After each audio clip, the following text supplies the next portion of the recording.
Everyone, कैसे हो आप सभी। आई होप आप बहुत ही अच्छे होंगे। तो आज के इस लेक्चर में हम कंटिन्यू करेंगे बिग डेटा का यूनिट 4 का वन शॉट लेक्चर। राइट, आज के इस लेक्चर में यूनिट 4 100% यहाँ पे हम फिनिश करने वाले हैं। जितने भी टॉपिक्स आपको यहाँ पे दिख रहे हैं सिलेबस में ना, सारे टॉपिक्स इट्स वन शॉट के अंदर मैंने कवर करा दिए हैं विद 100% सिंपल एक्सप्लेनेशन में। राइट, एंड ऑलरेडी आप जाके देख सकते हो बिग डेटा का जो 3 यूनिट है ऑलरेडी हमने अपलोड कर दिया है चैनल पे। Unit first, unit second, unit third जाके प्लेलिस्ट में देखना और वहाँ पे बिग डेटा का प्लेलिस्ट आपको मिल जाएगा। वहाँ पे आप सारे प्रीवियस यूनिट को आप कवर कर लीजिए। राइट, उसके बाद आप यूनिट 4 को देखोगे तो काफ़ी सारी चीज़ आपको पहले से भी आती होगी, समझ में आपको आएगा। राइट, अब चलो स्टार्ट करते हैं और बहुत अच्छे सारी चीज़ें कवर करने वालों। फर्स्ट टाइम विजिट की तो प्लीज़ सब्सक्राइब करना, बहुत ज़्यादा मोटिवेशन मिलेगा और बहुत मेहनत लगता है इस तरीके से कंटेंट को बनाने में।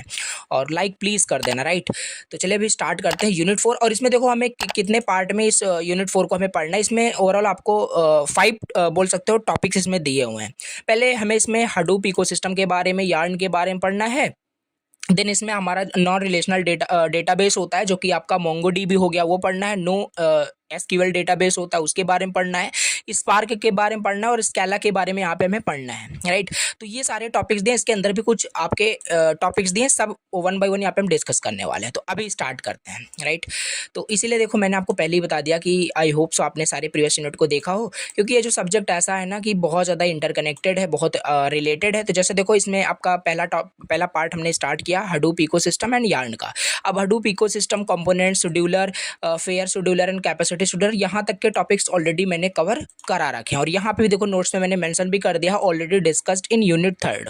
ओके, तो यूनिट थर्ड में मैंने बहुत अच्छे यूनिट सेकंड में मैंने बहुत अच्छे से आपको बताया था, तो जाके वहाँ से देख लेना। ये 2 टॉपिक्स आपके वहाँ पे कवर किए गए हैं। अगेन उसी को रिपीट करने का कोई सेंस नहीं बनता। राइट, तो वहाँ से आई थिंक आपका कवर हो जाएगा। ठीक है, अब यहाँ से हम स्टार्ट करते हैं अपना टॉपिक जो कि है हडूप 2.0 न्यू फीचर करके। यहाँ से सारे टॉपिक्स हम यहाँ पे डिस्कस करने वाले हैं। राइट, और जाके प्लीज़ देख लेना, वो एग्जैक्टली सेम आपका टॉपिक यहाँ पे दे दिया गया है। हडूप इकोसिस्टम के कंपोनेंट्स के बारे में हमें डिस्कस करना, बहुत सारी चीज़ें वहाँ पे थी। ठीक है, तो जाके देख लेना।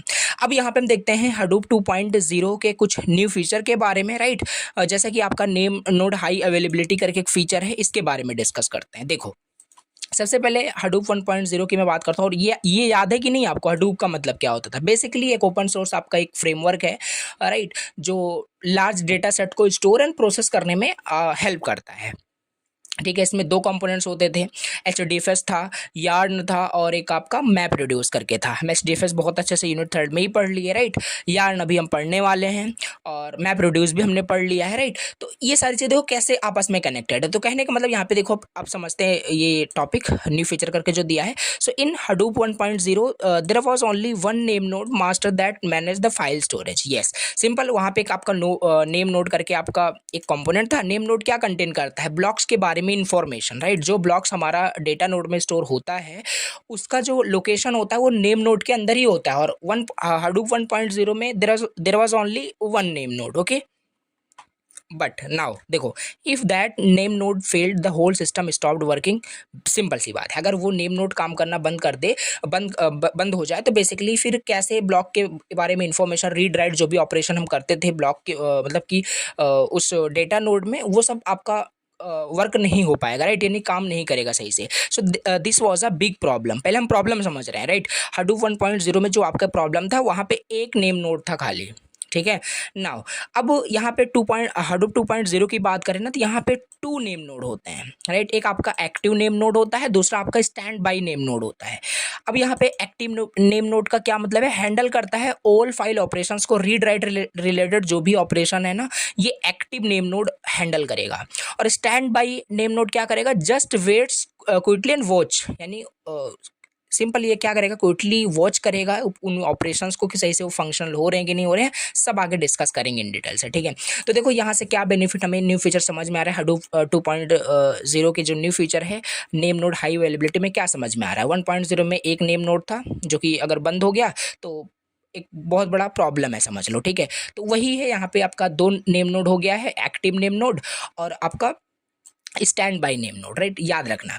अब if the active name node अगर फेल हो जाता है ना तो stand by automatically takes over, so Hadoop keeps running without stopping. देख रहे हो कितना यहाँ पे जो प्रॉब्लम्स थी वो सॉल्व हो रही है। मान लो अब यहाँ पे जो मेन हमारा जो रीड राइट का जो काम होता था वो अब कौन कर रहा है, एक्टिव नेम नोड कर रहा है। मान लेते हैं किसी भी रीजन की वजह से यह काम करना बंद कर दिया।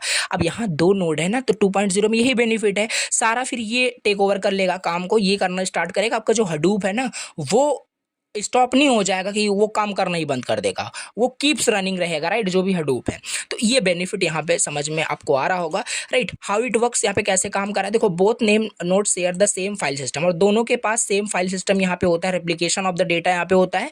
दे use a system called journal nodes, right, to keep tracks of every changes. If active fails, active node अगर फेल हो जाता है, स्टैंड बाय यूज करेगा जर्नल को and becomes active again. Okay, तो देखो ये किस तरीके से फ्लो में काम कर रहा है, समझ में आ रहा होगा, राइट। तो ये कुछ फीचर्स आपको लिखने हैं, आई होप आपको समझ में आ गया होगा, राइट। इसमें ज़्यादा यहाँ पे डिस्क्राइब वे में मैंने राइट नहीं किया, बुक को बहुत कंसाइज तरीके से पूछा जाता है तो आप बता सकते हो, कहानी समझ में आपको आ चुकी है कि क्या प्रॉब्लम्स थी 1.0 हडूप में, सोल्यूशन 2 नोड निकल के आ रहा है और ये काम कैसे कर रहा है, ठीक है। अब देख लेते हैं नेक्स्ट यहाँ पे टॉपिक जो कि है हडूप फेडरेशन करके, राइट। क्या है आपका हडूप फेडरेशन, देखो, और यहाँ नोट्स में बार बार आपको बताता हूँ, काफ़ी कंसाइज मैंने लिखे हैं। अगर यहाँ पे थ्योरी की बात करें तो सिंपल सी बात है, फिर बहुत लेंदी नोट्स हो जाएगा, फिर आपको पढ़ने में भी अच्छा नहीं लगेगा, राइट। तो बहुत कंसाइज है, सारे टॉपिक्स कवर हैं, अच्छे से आपको समझ में आ जाएगा, तो फिर से आप लिख सकते हो। अब देखो यहाँ पे हडूप फेडरेशन के बारे में समझ लेते हैं। It is just a feature added in Hadoop 2.0, right. अब हडूप 2.0 में ये नया एक फीचर है जो किसी प्रॉब्लम को, एक जो बहुत बड़ी प्रॉब्लम है एचडीएफएस में, वो फिक्स कर रहा है। प्रॉब्लम क्या है आओ समझ लेते हैं, राइट। हडूप 1.0 में क्या प्रॉब्लम थी जिससे कि ये एज अ फीचर यहाँ पे हडूप 2.0 में आया है। सो ओल्ड एचडीएफएस में बात करें ना, there was only one name node, वही प्रीवियस वाला ही डिस्कस किया हमने, राइट। तो it managed all the files in the system, so it could becomes overload and slow. So federation का फिर मतलब क्या है, ये प्रॉब्लम तो हमने जस्ट अभी पीछे ही देखा, पहले ही आपको बताया हडूप 1.0 में क्या प्रॉब्लम्स थी, राइट। वही सेम प्रॉब्लम यहाँ पे बता रहा है कि ये एक प्रॉब्लम थी, राइट। एक बिग प्रॉब्लम है कि एक ही नेम नोड आपका हडूप 1.0 में था, वो अगर काम करना बंद कर दिया तो एंटायर सिस्टम आपका स्टॉप हो जाता था। Okay, so what is federation, federation मतलब कि using multiple name nodes in one Hadoop cluster, each name node manage its own part of the file system called a name space, right.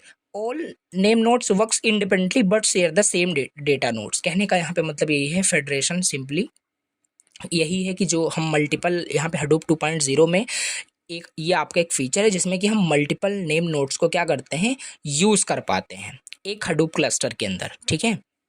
और multiple name node है, सबका अपना अपना part of the file system वहाँ पे है, जिसे हम नेम स्पेस कहते हैं, राइट। तो यही है सिंपल, फेडरेशन का मतलब यही है कि बेसिकली मल्टीपल नेम नोड्स को यूज़ करना हडूप क्लस्टर में, हडूप 2.0 में, राइट। ये हो गया। कैसे ये काम करता है आपका हडूप फेडरेशन, मोर than one name node. Simple इसमें क्या है कि एक आपका नेम नोड नहीं है, इसमें मल्टीपल आपके नेम नोड आपके हो सकते हैं। Each one has its own name space, और हर नोड का ना, हर नेम नोड का अपना एक नेम स्पेस होगा। नेम स्पेस मतलब कि जो हर नेम नोड है ना वो मैनेज करेगा on part of the file system, right. अपने अपने फाइल सिस्टम को खुद मैनेज कर रहा होगा, इसे हम नेम स्पेस कहते हैं, राइट। ये हो गया। तो यहाँ पे कैसे काम करे, ये लिखा है कि more than one name node होता है, each one has its own name space like a separate folder system, सबका अपना अपने पास होता है हर नोड के पास। All name nodes use the same storage, और जितने भी नेम नोड है, देखो नेम नोड क्या करता है, बेसिकली नेम नोड आपका कंटेन करता था ब्लॉक्स के बारे में इंफॉर्मेशन, जो डेटा नोड में जो ब्लॉक्स स्टोर है उसके बारे में लोकेशन इंफॉर्मेशन स्टोर करता था नेम नोड। तो नेम नोड क्या करेगा, सेम जो स्टोरेज है डेटा नोड है उसके बारे में सारे जो नेम नोड होंगे वो मतलब कि उसको रेफर कर रहे होंगे, डेटा नोड्स को कंटेन करके रख रहे होंगे, right, information about the data nodes. So think of it like multiple manager managing different departments in one office. Yes, ऐसे बोल सकते हो। फेडरेशन का बस खाली मतलब इतना है, it is just like a multiple, एक मैनेजर है जो मैनेज कर रहा है different departments in one office. ये आप बोल सकते हो हडूप फेडरेशन का मतलब समझ में, आई होप आपको आ गया होगा, ठीक है। कुछ यहाँ पे डिफ़िकल्ट नहीं है, हमने प्रॉब्लम देख ली, ये क्या प्रॉब्लम हडूप 1.0 में था, राइट। फिर 2.0 में काफ़ी सारे फीचर्स आए जिसमें कि one of the feature federation, Hadoop federation का, जिसका मतलब है बस मल्टीपल नेम नोड्स वहाँ पे हो गए instead of single one, right, ऐसा। तो ये चीज़ हो गया हडूप फेडरेशन का मतलब। Okay, so now let discuss क्या होता है आपका MRv2, राइट। MRv2 मीन्स कि मैप रिड्यूस वर्जन 2, राइट। क्या होता है, राइट। मैप रिड्यूस क्या होता था, मैंने आपको बताया ही था यूनिट सेकंड में। ये बेसिकली आपके कंपोनेंट होता है Hadoop का, जो कि आपके लार्ज डेटा सेट को प्रोसेस करने में हेल्प करता है, ठीक है। अब इसका वर्जन 2 यहाँ पे आ गया। अब देखो लास्ट यूनिट धीरे धीरे हम पढ़ रहे हैं, फोर्थ यूनिट हम पढ़ रहे हैं, तब यहाँ पे क्या नए नए फीचर्स के बारे में ही हमें यहाँ पे पढ़ना है, डिस्कस करना है, right. So map reduce version 2 is the new version of the map reduce introduced in Hadoop 2.0। Hadoop 2.0 में ये एक न्यू वर्जन इसका लॉन्च हुआ है, right. It is also called yarn based map reduce, right. ये चीज़ आपको याद रखनी है। सो क्या होता है आपका ये मैप रिड्यूस वर्जन 2 एग्जैक्टली समझते हैं तो कुछ प्रॉब्लम फिर आओ यहाँ पे देख लेते हैं क्या है कैसे है। सो देखो मैप रिड्यूस वर्जन 1 में क्या था ना, the job tracker did everything.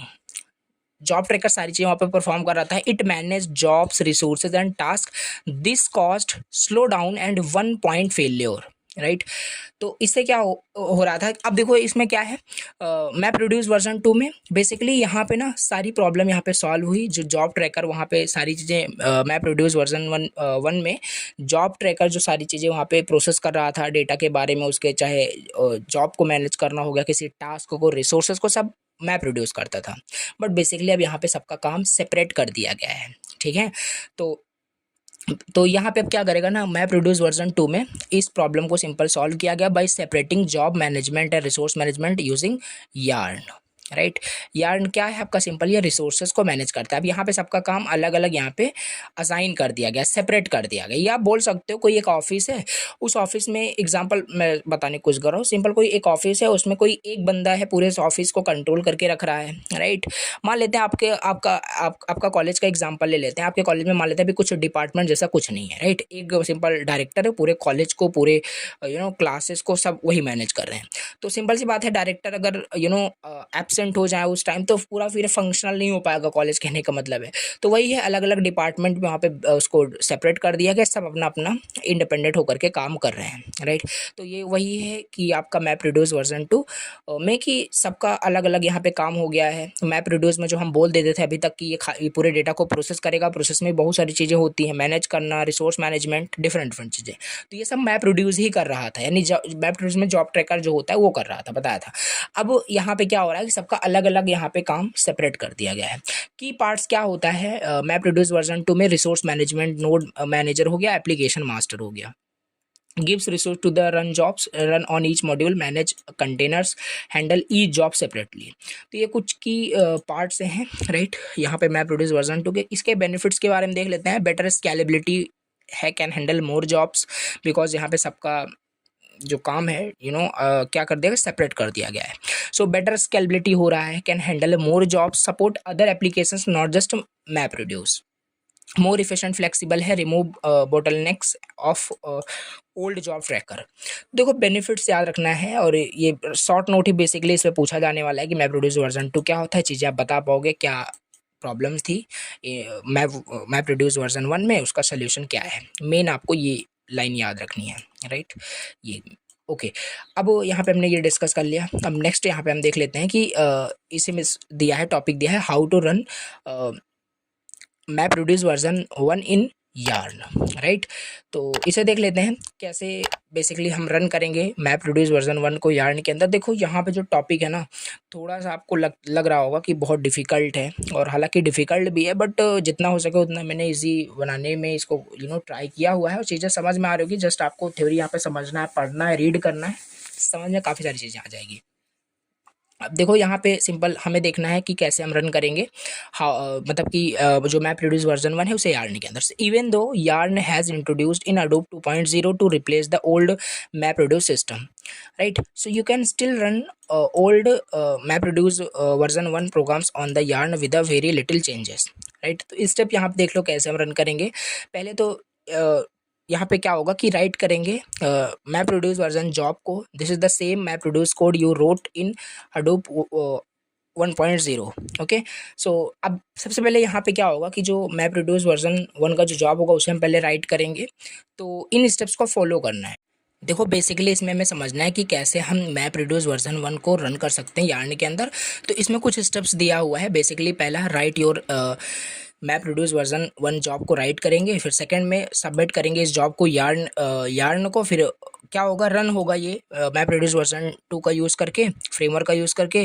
Basically सारी चीज़ें यहाँ पे यार्न एग्जीक्यूट करेगा, चाहे रिसोर्स को मैनेज करना हो। बेसिकली जो 3 पार्ट्स हमने अभी डिस्कस नहीं किए यहाँ पे, ये चीज़, ये सारे काम यार्न हैंडल करेगा अभी, राइट। तो यहाँ पे वही सिंपल लिखा हुआ है, हमने राइट किया मैप रिड्यूस वर्जन 1 जॉब को, फिर सबमिट किया उस जॉब को यार्न को। फिर no need to change code, you don't have to rewrite your old map reduce version 1 jobs.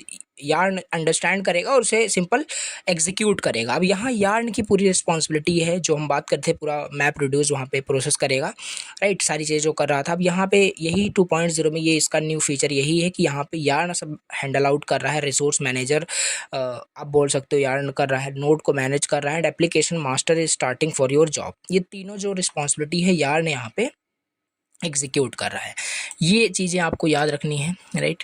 Basically old जो हमारा मैप रिड्यूस वर्जन 1 कोड था, इसे सबमिट किया गया यार्न को, यार्न उसे एग्जीक्यूट किया बेसिकली, राइट। तो ये हो गया आपका, राइट। हमने देख लिया किस तरीके से मैप रिड्यूस वर्जन 1 यहाँ पे हम एग्जीक्यूट करेंगे यार्न में, राइट। तो थोड़ा सा ये स्टेप याद रखना, क्या क्या स्टेप्स है, राइट, शॉर्ट नोट के जैसे पूछा जाए तो राइट कर पाओ। अब यहाँ पे अगला टॉपिक यहाँ पे हम डिस्कस करते हैं नो एसक्यूएल डेटाबेस के बारे में।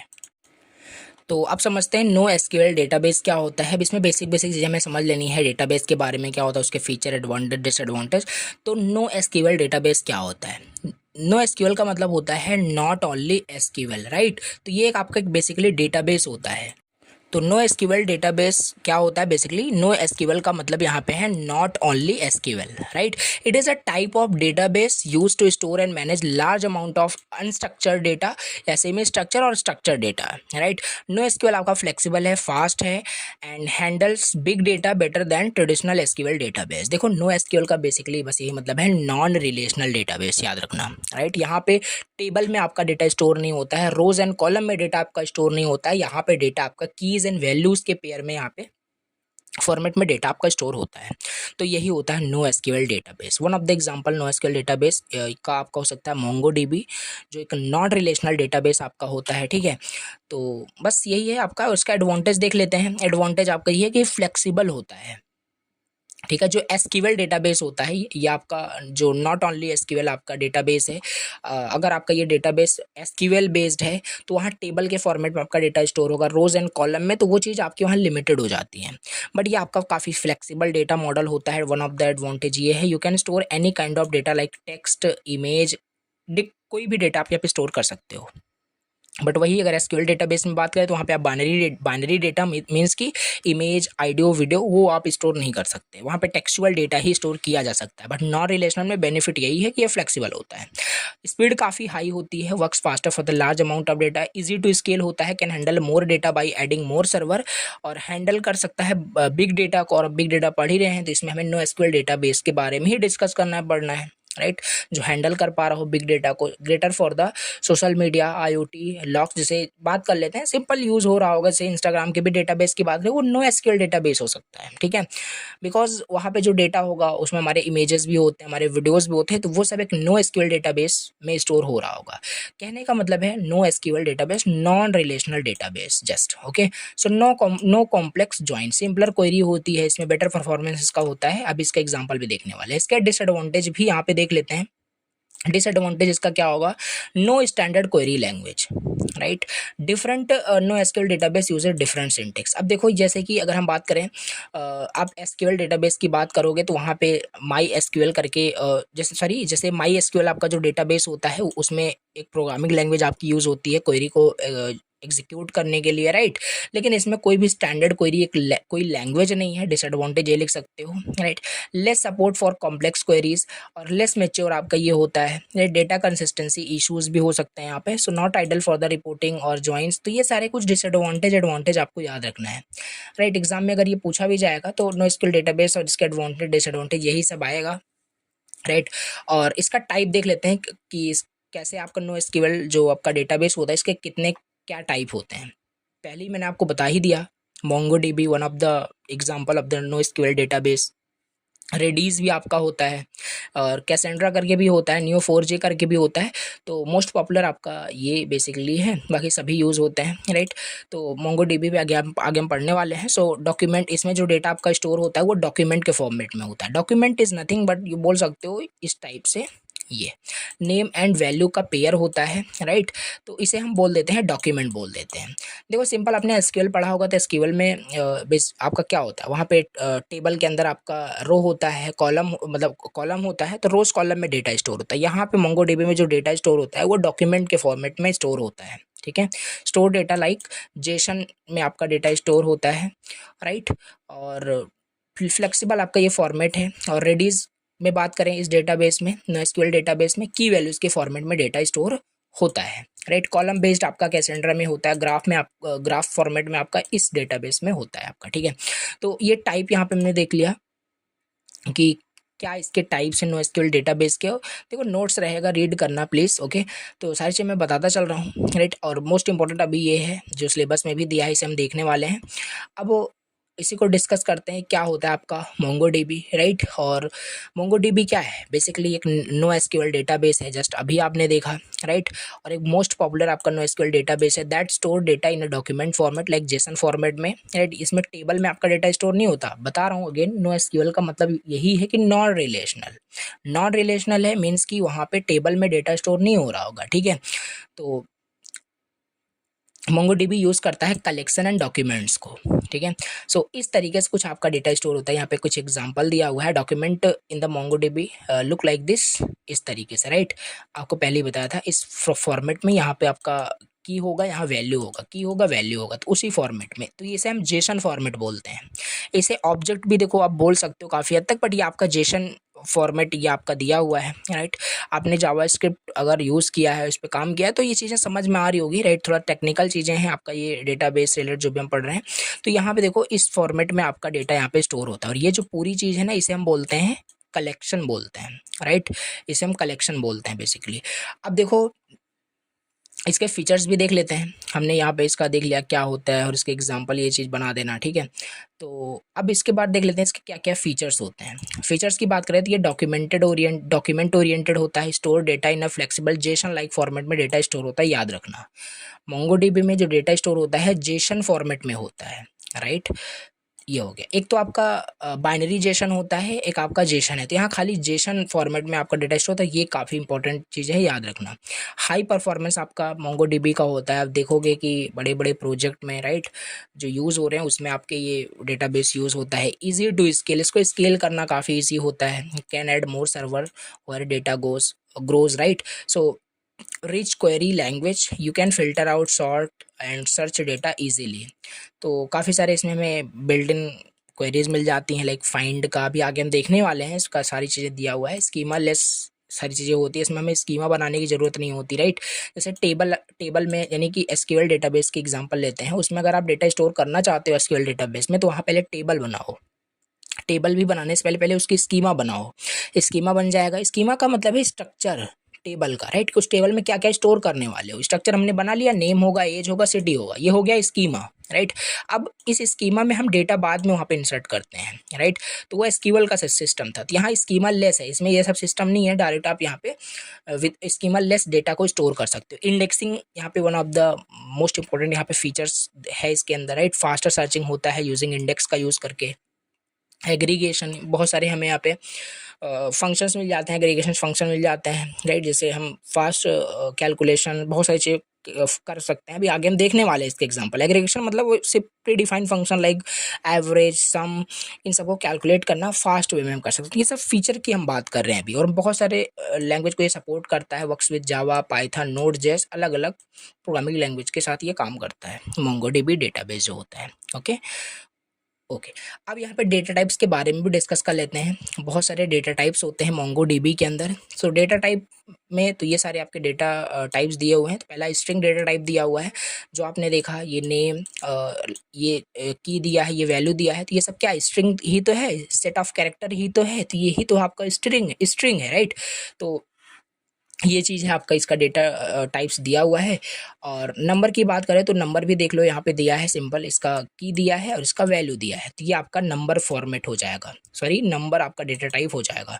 बुलियन की बात करें तो इस तरीके से भी आप यहाँ पे की वैल्यू स्टोर कर सकते हो, ये आपका बुलियन डेटा टाइप होता है। और डेट भी इस तरीके से यहाँ पे कर सकते हो, राइट। ये चीज़ देखो याद रखनी पड़ेगी, डेटा टाइप ये सब पूछे जाते हैं, इंपॉर्टेंट है, तो इसे प्लीज़ आप अच्छे से तैयार करिए, राइट। एरे की बात करें, एरे भी आप बिल्कुल इस तरीके से की वैल्यूज़ में, और ये सारी चीज़ जो भी सिंटेक्स ना, यहाँ आप कहने का मतलब है कि इसे आप स्टोर कर सकते हो अपने डेटाबेस के अंदर, राइट। यहाँ पे जैसे देखो, यहाँ पे स्ट्रिंग डेटा टाइप का हम यूज़ करके स्टोर कर रहे हैं, राइट। तो इस तरीके से काफ़ी सारे डेटा टाइप यहाँ पे दिया गया है। ऑब्जेक्ट की बात कर लें, इस तरीके से ऑब्जेक्ट भी स्टोर कर सकते हो, नेस्टेड ऑब्जेक्ट कहने का मतलब है, राइट। आई मीन टू से लाइक यहाँ पे इस तरीके से एक ऑब्जेक्ट यानी ओपन ही है, जेसन फॉर्मेट दी है, इसके अंदर भी यहाँ पे एज करके भी एक ओपन कर सकते हो इस तरीके से। यहाँ पे वही दिया है देखो, बेसिकली ये, राइट। एड्रेस दिया है, फिर उसके अंदर सिटी करके इस तरीके से दिया है, तो ये आपका नेस्टेड डॉक्यूमेंट हो जाता है, उसी को हम ऑब्जेक्ट कहते हैं। नल यहाँ पे ये भी एक डेटा टाइप आपका होता है, राइट। कोई वैल्यू नहीं डिफाइन करनी है तो नल यहाँ पे हम डिफाइन कर देते हैं। ऑब्जेक्ट आईडी जो प्री डिफाइन मतलब ये हो जाता है, जैसे कोई भी अगर आप नया कलेक्शन ऐड करते हो अपने डेटाबेस में, तो ऑटोमेटिकली मोंगोडीबी एक क्या करता है, वहाँ पे एक ऑब्जेक्ट आईडी जनरेट कर देता है। जैसे मान लेते हैं आप अपने डेटाबेस में ये कलेक्शन स्टोर करते हो, ये डेटा आप स्टोर कर रहे हो, जैसे ही डेटाबेस में आप स्टोर करोगे तो इसको एक आईडी भी मिल जाएगी, राइट। आईडी मिल जाने का मतलब यहाँ पे एक और आईडी करके ऐड हो जाता है, आईडी करके ऐड हो जाएगा, राइट। और यहाँ पे कुछ यूनिक आईडी यहाँ पे ऐड कर दी जाएगी, ताकि इसी आईडी के बेसिस पे बाद में आप इस डेटा को फाइंड कर पाओ, डिलीट कर पाओ, डिफरेंट जो भी चीज़ें हैं वो हम कर पाएँ, ठीक है, समझ रहे हो। तो ये वही है, ऑब्जेक्ट आईडी दिया गया है। Binary data for storing files like image, PDF, सब कुछ यहाँ पे हम स्टोर कर सकते हैं, जो कि हम एसक्यूएल डेटाबेस में नहीं कर पाते थे, तो इसलिए काफ़ी ये फ्लेक्सिबल था, राइट। समझ में आ रहा होगा। अब यहाँ पे देख लेते हैं किस तरीके से हम अपडेट करेंगे, डिलीट करेंगे डॉक्यूमेंट्स को मोंगोडीबी डेटाबेस में। देखो, तो सबसे पहले देखो यहाँ पे अपडेट या डिलीट करने का सिंपल यहाँ पे क्वेरीज होता है, राइट। अब इसको देखो, मोंगोडीबी एक अपने आप में एक टेक्नोलॉजी है, उसको सीखना, डेटाबेस को अच्छे से पढ़ना, यहाँ पे बस उसका एक स्मॉलेस्ट पार्ट हमें पढ़ना है, बाकी खाली अपडेट डिलीट ही नहीं होता, बहुत सारी चीज़ें होती हैं, ठीक है। तो क्वेरीज यहाँ पे हम समझ लेते हैं कि इस तरीके से सिंटेक्स क्या होता है। तो अपडेट करने का सिंटेक्स ये होता है, देखो हम डीबी लिखेंगे, db.collection.update1, राइट। ये आपका सिंटेक्स होता है। सो डीबी राइट करना है, राइट। फिर यहाँ से कलेक्शन का नेम राइट करना है, जो भी कलेक्शन में आपको कुछ अपडेट करना है, ओके। फिर अपडेट वन, ये अपडेट वन आपका एक मेथड फंक्शन बोल सकते हो, ये होता है जो कि अपडेट करेगा खाली एक वैल्यू को, इस, और यहाँ फिल्टर और यहाँ अपडेट, मतलब किस बेस पे आप फिल्टर करना चाहते हो, वो ऑब्जेक्ट आईडी हो सकती है, नेम हो सकता है, एज हो सकता है, इस तरीके एग्जाम्पल से क्लियर हो जाएगा। देखो जैसे मान लेते हैं स्टूडेंट नाम का हमारे पास, यहाँ पे स्टूडेंट नाम का एक हमारे पास ऑब्जेक्ट है, राइट। इस तरीके से जैसे कि मान लेते हैं कुछ भी यहाँ पे डेटा है, राइट। और यहाँ मान लेते हैं एज हमारा अभी क्या है, यहाँ पे एक है आपका एज, यहाँ पे मान लेते हैं 19 है, राइट। और इसमें क्या अपडेट किया जा रहा है, db.students.update1 अपडेट कर देना है, जिसका नेम ये है, राइट। यहाँ पे ये फिल्टर की जगह काम कर रहा है, ये आपका अपडेट का, पहले तो आप फिल्टर करोगे, जिसको अपडेट करना है पहले उसको निकालो, तो फाइंड तो करो, फिल्टर मतलब फाइंड आउट करना, ठीक है। हमने फाइंड कर लिया इस स्टूडेंट को हमने फाइंड कर लिया, इसके डिटेल्स को हमने फाइंड कर लिया। फिर वहाँ पे जा करके हमारे पास एक डॉट्स, ये मतलब डॉलर सेट करके आगे भी हम देखने वाले हैं, इसे हम यूज़ कर लेंगे, राइट। ऑपरेटर होता है सिंपल, इसे हम यूज़ कर लेंगे, और एज को सेट कर देंगे 22, और 22 यहाँ पे एज इसकी अपडेट हो जाएगी। इस तरीके से कुछ इसका सिंटेक्स लिखते हैं, सिंटेक्स याद रहेगा फिर कर पाओगे, राइट। तो देखो एज 22 अपडेट हो जाएगा, तो ये अपडेट कर दिया हमने सिंगल, मतलब कि एक डॉक्यूमेंट को हमने अपडेट कर दिया। मान लेते हैं इसी नाम का बहुत सारे डॉक्यूमेंट स्टोर हैं, राइट, आपके डेटाबेस में, तो सबको एक साथ करना है, कुछ नहीं करना, बस अपडेट मेन्यू यूज़ कर देना है। अपडेट मेन्यू यूज़ कर दोगे तो सब अपडेट हो जाएगा। Update all documents where past is false, right, सब अपडेट हो जाएगा। मान लेते हैं 10 डॉक्यूमेंट था, 10 डॉक्यूमेंट में जो पास्ट था वो फॉल्स था, तो हम अगर ये यूज़ कर लेंगे क्वेरीज को, तो सब का सब ट्रू हो जाएगा, राइट। अब देख लेते हैं कैसे डिलीट करेंगे, right. How to delete a document in the MongoDB database, right, इस कैसे डिलीट करेंगे, ओके। तो देखो अब यहाँ पे हम देख लेते हैं, इसका भी सिंटेक्स क्या है, db.collection.delete1, delete1 करोगे, और किसके बेसिस पे डिलीट करना है, जिनका नेम कुछ भी हो ऐसे करके, राइट। तो वो चीज़ आपको लिखनी है। एग्जाम्पल देखो इस टाइप से, तो इस स्टूडेंट्स को, इस नाम के स्टूडेंट्स को हमें क्या करना है, डिलीट कर देना है। तो डिलीट वन से डिलीट हो जाएगा, सिंपल सी बात है। डिलीट वन है तो डिलीट मैन्यू भी होगा, लगा कॉमन सेंस लगा सकते हो, तो dB dot students delete menu हो जाएगा। और जिनकी एज, अब देखो जिनकी एज जो है, एल का मतलब क्या है, ये लेस देन होता है, राइट। और ये सब सिंटेक्स है मोंगोडीबी के अंदर। अभी ये आगे हम देखने वाले हैं, राइट। ऑपरेटर करके दिया हुआ है। तो इसका कहने का मतलब इस लाइन का है कि उन सबको डिलीट कर दो जिसकी एज लेस देन 18 है, तो सब डिलीट हो जाएगा आपका। डिलीट मैनी बिकॉज आपने एग्जीक्यूट कर दिया। ओके, सो अब देखो कुछ ऑपरेशन यहाँ पे वही है, update one, update many, delete one, delete many, जो मैंने बताया वही यहाँ पे लिखा हुआ है, इसे रीड आउट कर सकते हो, ठीक है। ये हो गया। अब यहाँ पे हम क्या होता है क्वेरी मोंगोडीबी में, ये देख लेते हैं, फिर अच्छे से समझ में आ जाएगा। और जो अभी वहाँ पे हमने देखा $GT LT करके, वो सब आपका ऑपरेटर होता है, ठीक है। तो क्वेरी का मतलब क्या होता है, क्वेरी मतलब यही है जो आप यहाँ पे जनरेट कर रहे हो ना, इसे जब आप वहाँ पे राइट करोगे ये चीज़, राइट, क्वेरी जब जनरेट करोगे तो ये यही होता है, सिंपल क्वेरी, राइट। इस क्वेरी को आप एग्जीक्यूट करते हो मोंगोडीबी में कुछ ऑपरेशन परफॉर्म करने के लिए। तो यहाँ पे वही लिखा है, a query is a way to search और find data in the MongoDB, या डिलीट करना भी एक क्वेरी हो जाएगा। Just like searching in a Google, you can search for the documents in a collection using queries. तो example से मान लेते हैं हमें स्टूडेंट्स को फाइंड करना है, हमें कुछ स्टूडेंट्स को फाइंड करना है डेटाबेस से जिनका नाम राहुल है। तो हम इस क्वेरी को एग्जीक्यूट करेंगे, dB dot student find query को एग्जीक्यूट करेंगे, नेम उनका राहुल होना चाहिए, तो हमारे पास रिजल्ट आउटपुट पे दिखेगा। दूसरा हो सकता है queries with the condition, condition के बेसिस पे क्वेरीज हो सकती है। DB dot students dot find age जिनकी ग्रेटर देन, अब जीटी है ना, तो ग्रेटर देन 18 है, वो सब सारे हमें आउटपुट पे दिख जाएंगे। तो इस तरीके से क्वेरीज यहाँ पे होती है। और ये जितना भी हम यूज कर रहे हैं, डॉट सेट जो भी सेट था, राइट, और GT LT करके जो भी देख रहे हो, ग्रेटर देन लेस देन, ये ऑपरेटर होता है मोंगोडीबी के अंदर, राइट, यूज होता है। तो इसे कुछ यहाँ पे इंपॉर्टेंट है जो राइट डाउन कर दिया है। ग्रेटर देन हो गया, लेस देन हो गया, इक्वल का हो गया, और ये हो गया नॉट इक्वल, इनका हो गया। तो ये सब रेड कर सकते हो, राइट। इस तरीके से इसको राइट करते हैं, जो कि क्वेरीज में बहुत ज़्यादा हेल्प होती है। ओके ओके, अब यहाँ पे देख लेते हैं इंडेक्सिंग क्या होता है मोंगोडीबी के अंदर। So an index in MongoDB is like a shortcut to find data faster। देखो इंडेक्सिंग का मतलब आप इसे रिलेट कर सकते हो, उस एग्जांपल से समझ में आ जाएगा। इंडेक्सिंग सिंपल एक आप बोल सकते हो, इसे एक बेस्ट आपका फीचर होता है MongoDB के अंदर, जो हमें ये एबिलिटी देता है कि हम फास्ट वे में, यार देखो सिंपल सी बात है, डेटाबेस में 2-4 डेटा तो होता नहीं है, लैक्स ऑफ डेटा, बहुत सारी यूजर्स का डेटा वहाँ पे होता है, बिग डेटा पढ़ ही रहे हो आप, ठीक है। तो उनमें से डेटा हमें बहुत एज मच एज फास्ट हमें उसमें से फाइंड आउट करके निकालना हो, तो क्या क्या आप कैसे करोगे, वहाँ इंडेक्सिंग आप यूज़ कर लोगे, बहुत फास्ट हो जाता है। एग्जांपल ले लो, आपके पास एक बुक है और बुक में मान लो आपको 239 पेजेस पे आपको जाना है, तो क्या 1 बाय 1 पेज को पलट कर जाओगे, नहीं जाओगे, आप इंडेक्सिंग यूज़ कर लोगे। मतलब आप बुक के फ्रंट पेज पे दिया होता है कि हाँ इस पेज पे चले जाना है, और हर पेज पे वहाँ नंबर भी लिखा होता है, डायरेक्ट 239 आप ओपन कर लोगे। तो यही हो जाएगा इंडेक्सिंग, बेसिकली फास्ट हो जाता है सर्चिंग आपका, ठीक है। तो वही लिखा है। विदाउट इंडेक्स की बात करें तो मोंगोडीबी सर्च करेगा एवरी डॉक्यूमेंट्स को, बहुत स्लो प्रोसेस होगा। एग्जाम्पल ये भी आपको दे दिया। सो इंडेक्स का यूज करके बहुत क्विकली आप जंप करोगे करेक्ट डेटा को, फास्ट हो जाएगा।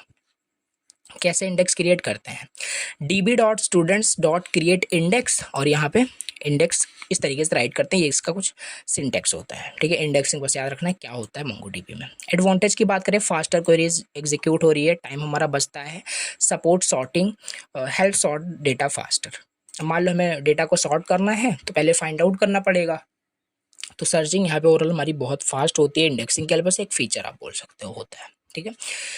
ये देख लिया। अब इसके बाद देख लेते हैं इसमें मोंगोडीबी में इसमें लास्ट टॉपिक दिया है कैप्ड कलेक्शन करके। What is capped collection in MongoDB, right. Capped collection आपका एक स्पेशल टाइप ऑफ कलेक्शन होता है मोंगोडीबी में, जो कि फिक्स साइज जिसका होता है, it has a fixed size, works like a circular queue, automatically removes all data when it is full, right. ये सर्कुलर क्यू के जैसे काम करता है, और ये चीज़ आपको पता होगी, नया नया डेटा जैसे आपका ऐड होता रहेगा, जब आपका वो फुल हो जाता है तो पिछला डेटा सब डिलीट हो जाता है, तो इसे हम बोलते हैं कैप्ड कलेक्शन, ठीक है। तो ये आपको समझ में आ गया होगा। कैप्ड कलेक्शन बिल्कुल आपका एक स्पेशल टाइप ऑफ कलेक्शन है मोंगोडीबी में, फिक्स्ड साइज का होता है। मान लेते हैं इसका साइज 10 है, अब 10 के 10 आपके फुल हो गए, अब नया वहाँ पे ऐड नहीं हो सकता डेटा, ठीक है। तो पुराना वाला डिलीट हो जाएगा, नया वाला फिर ऐड हो जाएगा। तो ऑटोमेटिकली रिमूव्स करेगा पुराने डेटा को जब वो फुल हो जाएगा, फिर न्यू डेटा ऐड हो सकता है।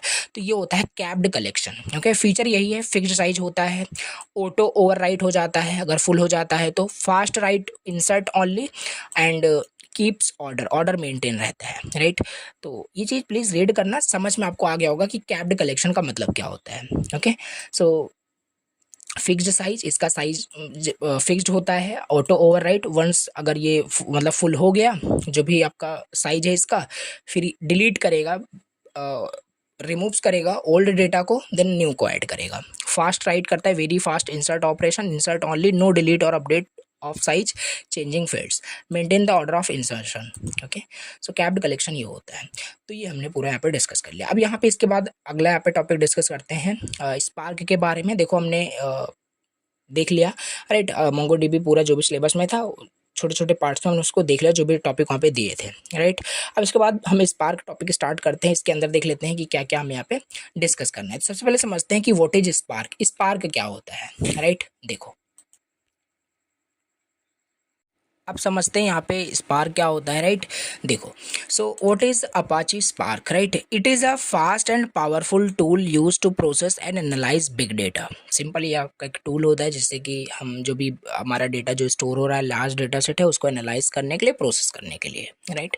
एक टूल होता है बस, यहाँ पे जो भी हम पढ़ने वाले हैं स्केला या जो भी स्पार्क करके हैं, तो एक टूल है यहाँ पे जो कि एनालाइजिंग एंड प्रोसेस करने के लिए बिग डेटा को यूज होता है। It works on a large amount of data quickly, right. It can do many task like data processing, machine learning and streaming. ये सारी चीज़ें ये स्पार्क परफॉर्म करता है, टूल काम कर पाता है, राइट। अब देखो spark is better and faster than older tools like Hadoop, map reduce करके है। तो देखो ये जितने भी अभी हम देखने वाले हैं स्पार्क करके, स्केला करके, basically it is a tool जो यूज़ हो रहा है कि जो हमारा बिग डेटा स्टोर हो रहा है वो उस पर हम प्रोसेस कर सकें, एनालाइज कर सकें फास्टर वे में, right. As soon as possible हम जल्दी से उसको प्रोसेस कर सकें, एनालाइज कर सकें। तो यहाँ पे वही बता रहा है कि स्पार्क आपका बेटर होता है, फास्टर होता है सारे ओल्डर टूल से, लाइक हडूप मैप प्रोड्यूस हमने देखा था, वो भी डेटा को आपका प्रोड्यूस करता है, वो सॉरी प्रोसेस करता है, राइट। मैप प्रोड्यूस क्या करता था, डेटा को प्रोसेस करता था, जो भी लार्ज डेटा सेट होता था। तो यहाँ पे भी वही सेम चीज़ कर रहा है स्पार्क भी, बट यहाँ पे फास्ट वे में, राइट, बेटर तरीके से, फास्टर तरीके से। ये हो गया आपका फीचर की बात करें, मेन इसका पहला फीचर यही है कि ये फास्ट प्रोसेसिंग कर रहा है, काम दोनों वही कर रहे हैं, स्पार्क भी और मैप रिड्यूस भी, बट यहाँ पे फास्ट प्रोसेसिंग आपका ये स्पार्क कर रहा है, very fast in handling big data, easy to use, has simple programming language like Python, Java, Scala, right. तो सिंपल ये इजी टू यूज़ हो जाता है, वन ऑफ द फीचर लिख सकते हो। यहाँ पे works in memory, process data in RAM, fast memory, support multiple task, can do batch job, streaming, machine learning and graph processing. तो मल्टीपल टास्क को ये सपोर्ट करता है, स्केलेबल है, रन्स एवरीवेयर, ओके, कहीं पे भी ये रन कर सकता है, वर्क्स ऑन योर लैपटॉप और बिग क्लस्टर। तो देखो अपाचे स्पार्क क्या होता है याद रखना है, और इसके फीचर्स को भी यहाँ पे याद रखना है। अब देख लेते हैं कैसे हम स्पार्क को इंस्टॉल करेंगे, मोस्ट इंपॉर्टेंट, राइट। तो इसे नोट डाउन कर लेना, स्पार्क क्या होता है और कैसे इसको इंस्टॉल करते हैं।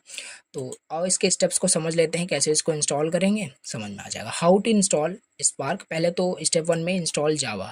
तो Spark needs Java to run, because ये एक प्रोग्रामिंग लैंग्वेज, इस टूल को रन करने के लिए एक लैंग्वेज इंस्टॉल करनी पड़ेगी, बिकॉज यहाँ पे देखो लिखा भी है सिंपल प्रोग्रामिंग लैंग्वेज का यूज़ करता है, चाहे चाहे पाइथन, जावा, ऐसे कुछ, राइट। तो जावा यहाँ पे इंस्टॉल, सब स्टेप 1 में install Java, Spark needs to Java to run, make sure Java is install on your computer, check by running its terminal CMD। इस तरीके से आप CMD में राइट करोगे, पता चल जाएगा क्या जावा आपके सिस्टम में इंस्टॉल है कि नहीं, राइट। स्टेप 2 में फिर आप स्पार्क को डाउनलोड करोगे, इस कुछ वेबसाइट, देखो ये सब ना प्रैक्टिकल पूरा है, राइट। स्पार्क को इंस्टॉल करना, यूज़ करके देखना, राइट। अब देखो वेबसाइट का लिंक यहाँ पे दिया, जाओगे तो स्पार्क को भी डाउनलोड कर सकते हो। तो इस वेबसाइट पे जाना है, सिंपल स्पार्क को डाउनलोड करना है। तो स्टेप बता रहे हैं कैसे स्पार्क को हम इंस्टॉल करेंगे, पूछा जाता है एग्जाम में, ठीक है।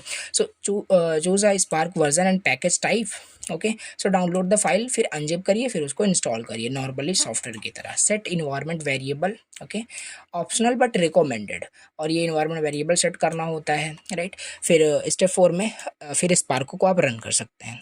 ओपन टर्मिनल और कमांड प्रॉम्प्ट को ओपन करना है, गो टू स्पार्क फोल्डर्स बिन, और डायरेक्ट उसे आप रन कर सकते हो अपने CMD से। तो देखो यही है, सिंपल एक टूल है, जैसे कि हम अपने डेटा को एनालाइज कर सकते हैं, प्रोसेस कर सकते हैं। और इसको इंस्टॉल पहले करना पड़ेगा। दीज आर द स्टेप्स जो इन्वॉल्व हैं इसको इंस्टॉल करने में। जावा इंस्टॉल करो, इस लिंक से स्पार्क इंस्टॉल करो, इन्वायरमेंट वेरिएबल सेट करो, रन कर दो। ओके, ये हो गया। अब यहाँ पे हम देख लेते हैं स्पार्क एप्लीकेशंस के बारे में। स्पार्क एप्लीकेशन क्या है, जॉब्स, स्टेजेस या टास्क, इन सब के बारे में ये क्या होता है जल्दी जल्दी, राइट। तो स्पार्क एप्लीकेशन क्या है? Spark application is a program you write using Spark to process data. Spark का यूज़ करके जो आप एक एप्लीकेशन बनाते हो, प्रोग्राम राइट करते हो, बेसिकली वही आपका स्पार्क एप्लीकेशन होता है। It is just a program you write using Spark to process data. It can do things like read data, transform it, and save result. For example, a program that counts words in the documents in the Spark application, ये भी आपका क्या है, एक programme हो सकता है, एक आपका स्पार्क एप्लीकेशन ही है जो आपने बनाया है। ठीक है, ठीक है। अब देखो यहाँ पे देख लेते हैं व्हाट इज जॉब। जॉब क्या है? When you run an action in Spark like count, collect, Spark creates a job. A job is big task that Spark must do to get the final result. ये हो जाएगा job. देखो नाम से clear हो रहा है जॉब टास्क ये क्या होता है, जस्ट यहाँ पे शॉर्ट नोट के जैसे याद रखना है। स्पार्क एप्लीकेशन क्या था? एक सिंपल एक प्रोग्राम जो हम राइट करते हैं स्पार्क का यूज़ करके डेटा को प्रोसेस करने के लिए। मान लो हमने एक प्रोग्राम बनाया जो काउंट कर रहा है वर्ड्स को डॉक्यूमेंट्स के अंदर। ठीक है, तो ये भी एक तरीके का क्या है, एक स्पार्क एप्लीकेशन ही है।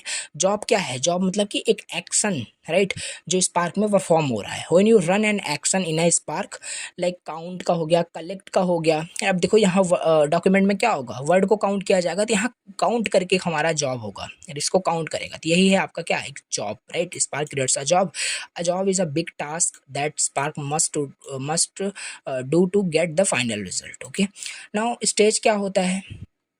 Spark breaks each job into smaller parts called stage. अब कोई भी जॉब है कंप्लीट होगा तो डिफरेंट डिफरेंट स्टेजेस से होकर के जाता है, डिफरेंट डिफरेंट फेजेस से होकर के जाता है, तो उसी को हम स्टेज बोलते हैं। Each stage contains task can be run in a parallel at the same time. Okay, तो stages are separated by shuffle operation when data needs to be moved around. तो ये होता है आपका स्टेज, राइट। जो job था उसे smaller parts में डिवाइड कर दिया गया, उसे ही हम यहाँ पे स्टेज बोल रहे हैं। ठीक है, तो अब टास्क क्या होता है? टास्क आपका एक सिंपल एक स्मॉलेस्ट यूनिट ऑफ वर्क होता है जो स्पार्क में परफॉर्म होता है, राइट। टास्क आपका कुछ भी हो सकता है, जैसे ऊपर ही यहाँ पे बताया गया, each task works on a small piece of data called a partition. मैंने task run in a parallel to finish a stage faster. देखो अब यहाँ पे कुछ भी अगर डाउट हो रहा हो ना कि ये सब क्या है, एक एग्जांपल देखो यहाँ पे दिया है, बिल्कुल क्लियर हो जाएगा। मान लो आपने एक स्पार्क प्रोग्राम राइट किया, उसे हम स्पार्क एप्लीकेशन कह रहे हैं, right. You call count on data, और डेटा पे आपने काउंट मेथड को आपने कॉल किया, ये है आपका एक जॉब जो एग्जीक्यूट हो रहा है। ठीक है, जॉब ब्रेक हुआ दो स्टेजेस में, स्टेज 1 स्टेज 2 में, ये है आपका stage. Each stage runs many task. तो ये क्या है आपका टास्क है जो एग्जीक्यूट प्रोसेस हो रहा है, स्मॉल यूनिट ऑफ वर्क हम बोल रहे हैं। ठीक है, तो ये हमने देख लिया spark application job, stage and task का मतलब क्या है, राइट। अब इसके बाद अगला टॉपिक यहाँ पे डिस्कस करते हैं रेजिलेंट डिस्ट्रीब्यूटेड डेटा सेट क्या होता है, RDD के बारे में। ठीक है, तो इसे देख लेते हैं। बेसिकली ये आपका स्पेशल RDD यानी रेजिलेंट डिस्ट्रीब्यूटेड डेटा सेट एक आपका स्पेशल वे स्पार्क होता है that stores data to make big data processing easy and safe, right. ये भी वही बस काम करता है, बस के कुछ यहाँ पे टर्म है जो आपको याद रखने हैं, right. RDD it is a special way Spark stores data to make big data processing easy and safe. जैसे रेजिलेंट का मतलब क्या होता है? रेजिलेंट मीन्स कि if part of the data is lost Spark can recover it easily without it restarting everything. ये मतलब होता है इसका रेजिलेंट का मतलब, राइट, कि अगर पार्ट ऑफ द डेटा आपका वहाँ पे लॉस हो जाता है तो spark can recover it without restarting everything from the scratch, right. तो डिस्ट्रीब्यूटेड का मतलब यहाँ पे data is split and stored across many computers. Note starting से हम देखते चले आ रहे हैं, राइट। जैसे हडूप डिस्ट्रीब्यूटेड फाइल सिस्टम में देखा था, डेटा आपके क्रॉस कंप्यूटर स्टोर होता है। देन डेटा सेट मतलब यहाँ पे होता है it is a collection of group of data, ये होता है हमारा डेटा सेट। तो ये तीन वर्ड से मिलकर बना है रेजिलेंट डिस्ट्रीब्यूटेड डेटा सेट, तीनों का अपना अपना यहाँ पे मीनिंग है। तो ओवरऑल यहाँ पे क्या निकल के आ रहा है, ये एक स्पेशल स्पार्क है जो स्टोर करता है डेटा को, stores data to make big data processing easy and safe. Right. कैसे ये आपका काम करता है, रेजिलेंट डिस्ट्रीब्यूटेड डेटा सेट होता है। Spark breaks your big data into small pieces and keeps them on a different computer. If a computer crashes, Spark can rebuild the lost data from the other pieces using something called lineage, right. This makes data processing fast and fault tolerant, right. कहने का यहाँ पे मतलब देखो कैसे है ये resilient distributed जो डेटा सेट होता है कैसे काम कर रहा है। तो जो स्पार्क है वो जो बड़ा डेटा है उसे पहले स्मॉल पीसेस में डिवाइड करेगा, स्प्लिट करेगा, राइट, और उसे डिफरेंट डिफरेंट मल्टीपल कंप्यूटर पे डिस्ट्रीब्यूट कर देगा, स्टोर कर देगा। ओके। फिर अगर कोई भी कंप्यूटर वहाँ पे अगर क्रैश कर जाता है तो उसे रीबिल्ड करेगा, यानी रिकवर करेगा उसी से, विदाउट रीस्टार्टिंग एवरीथिंग, राइट। उसे रीबिल्ड करेगा, लॉस्ट डेटा को रिकवर करेगा अदर कंप्यूटर से। So this makes data processing fast and fault tolerant. तो वन ऑफ द यहाँ पे फीचर्स फॉल्ट टोलरेंट है, जो कि मल्टीपल कंप्यूटर पे आपका यहाँ पे डेटा स्टोर हो रहा है तो उसे आप रिकवर कर सकते हैं। तो रेजिलेंट डिस्ट्रीब्यूटेड डेटा सेट ये होता है RDD, ठीक है। अब इसके बाद देख लेते हैं एक most important topic, right, anatomy of a spark job run क्या होता है, इसको डिस्कस करते हैं। 7 स्टेप्स यहाँ पे हमें डिस्कस करने हैं कि कैसे स्पार्क में जॉब कैसे रन होता है, ये हम यहाँ पे समझते हैं, right. When you run a job in a Spark it goes through these simple steps, right. पहला यूज़र राइट करेगा कोड को, right. You write a Spark program like reading data transforming, या कोई भी मतलब एक स्पार्क प्रोग्राम आपने right कर दिया, कोड राइट कर दिया। जॉब क्रिएट हो गया आपका। When you ask Spark to do something like count, ये आपका जॉब हो गया। जॉब डिवाइड होगा डिफरेंट स्टेजेस में, वही ऊपर वाला एग्जाम्पल है, राइट। जो डिफरेंट डिफरेंट ये देखो जो हमने देखा था application job stages and task, वही का सिंपल, राइट।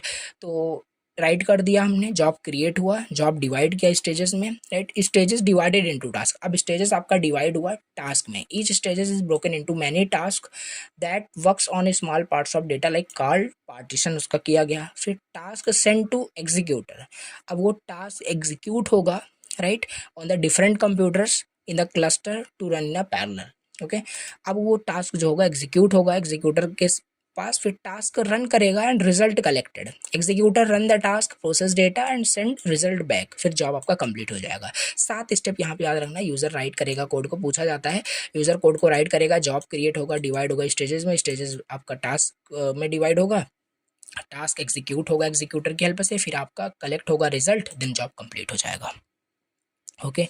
तो ये हो गया, देख लिया anatomy of spark job run क्या होता है। अब इसके बाद देख लेते हैं what is running spark on yarn, right.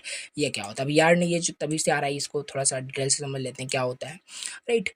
Basically ये आपका होता है yet another resource negotiator, right.